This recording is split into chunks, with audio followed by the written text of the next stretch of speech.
हम लोग ये मान के चलेंगे नो फ्रिक्शन अकर, कोई फ्रिक्शन उसमें नहीं है। जब फ्रिक्शन नहीं है, व्हेन फ्रिक्शन प्रोवाइड, यदि फ्रिक्शन प्रोवाइड किया हुआ है, यदि फ्रिक्शन दिया गया है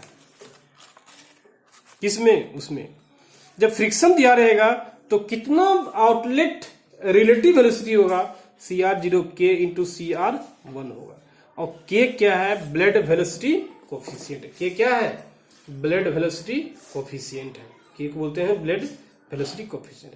और इसका वैल्यू कितना लेंगे हम लोग, यदि K का वैल्यू लेने बोलेगा तो जनरली हम K का मान लेते हैं 0.85 टू 0.95 लेते हैं यदि लेंगे। यदि दिया हुआ है तो अच्छी बात है, नहीं दिया हुआ है तो हम लोग ये डाटा लेते हैं। नेक्स्ट पॉइंट देखिए क्या होता है, condition for maximum blade efficiency.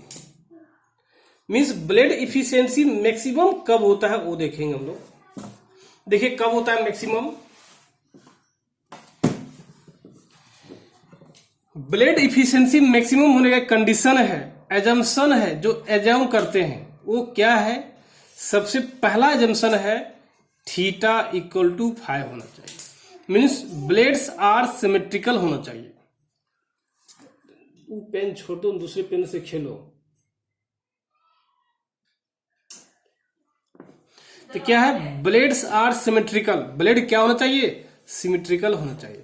तो ब्लेड सिमेट्रिकल कब होगा, जब थीटा और फाई क्या हो जाएगा, बराबर होगा।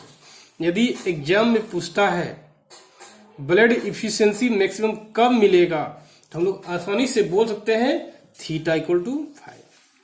थीटा देखिए कौन सा है, ये थीटा हुआ और ये फाई हुआ।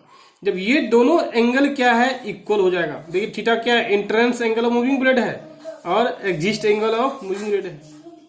यदि दोनों entrance angle of moving blade और exist angle of moving blade यदि क्या है, सेम हो जाए, तो हम लोग कह सकते हैं क्या, मैक्सिमम ब्लेड इफिशियंसी दे सकता है।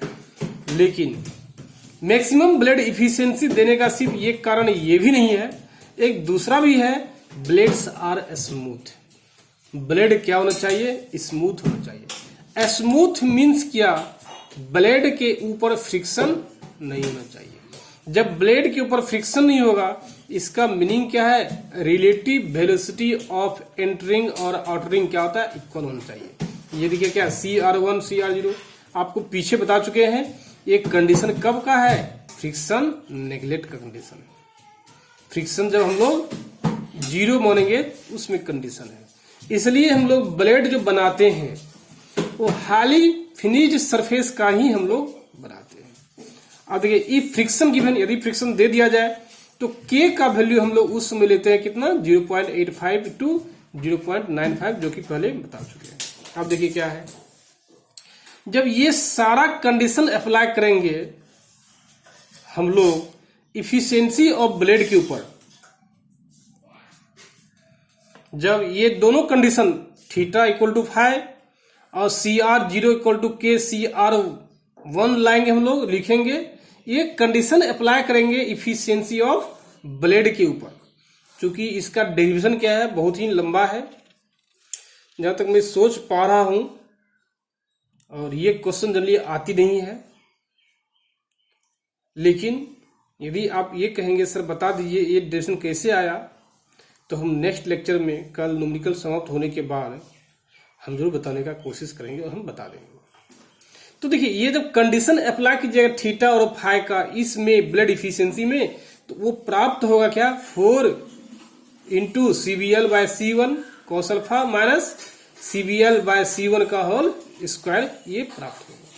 CBL क्या होता है आप जानते हैं, व्हील वेलोसिटी है, जिसको बोलते हैं वैन वेलोसिटी बोलते हैं, जो होता है मीटर पर सेकंड में। और C1 क्या है, एब्सोल्यूट वेलोसिटी है। C1 क्या है, एब्सोल्यूट वेलोसिटी है। और CBL और C1 के रेशियो को ही बोलते हैं रो। रो से हम लोग क्या किए हैं, इंडिकेट किए हैं, और इसी को बोलते हैं हम लोग क्या, ऑप्टिमम स्पीड रेशियो बोलते हैं। क्या बोलते हैं, ऑप्टिमम स्पीड रेशियो बोलते हैं रो। तो आप देखिए रो, जहां जहां CBL/C1 वहां रो पुट कर देंगे, तो यहां इफिशियंसी हो जाएगा, कौन सा इफिशियंसी, ब्लेड का इफिशियंसी। ब्लेड का इफिशियंसी। यह कौन सा इफिशियंसी होगा? तो ब्लेड का इफिशियंसी होगा, जब यह वैल्यू पुट करेंगे 4 रो कॉस अल्फा माइनस ये 4 क्या दोनों में है, मल्टीपल हो जाएगा। अब मैक्सिमम कंडीशन पाने के लिए याद कीजिए, हम लोग लिमिट में पढ़ते भी थे और 11th 12th में पढ़ भी चुके हैं। यदि मैक्सिमम कंडीशन लाना हो तो उसमें जो वेरिएबल टर्म है उसके रेस्पेक्ट में हम लोग क्या करते हैं, डिफरेंशिएट करते हैं। तो इंटीग्रेशन ऑफ इफिशियंसी हम निकालते हैं, ब्लेड इफिशियंसी निकालते हैं। इसमें कौन वेरिएबल टर्म है, देखिए अल्फा, इसमें कौन कौन टर्म है, C1 टर्म है, CBL है, ये इसको बोलेंगे हम लोग रो है और अल्फा है। हम जानते हैं अल्फा क्या है, नोजल एंगल है। नोजल एंगल 100% लगभग फिक्स होता है। वो कहिएगा हर एक कंपनी के लिए अलग अलग होता है, वो बात तो सही है, लेकिन जो मैक्सिमम इफिशियंसी देगा ब्लेड एंगल हमेशा वो फिक्स रहेगा, वो कभी चेंज नहीं होता है। तो हम लोग जब रोज अल्फा चेंज नहीं होगा, जिसको बोलते हैं nozzle blade nozzle angle fix, nozzle angle बोलते हैं, तो इसका मतलब चेंज क्या हो सकता है, रो हो सकता।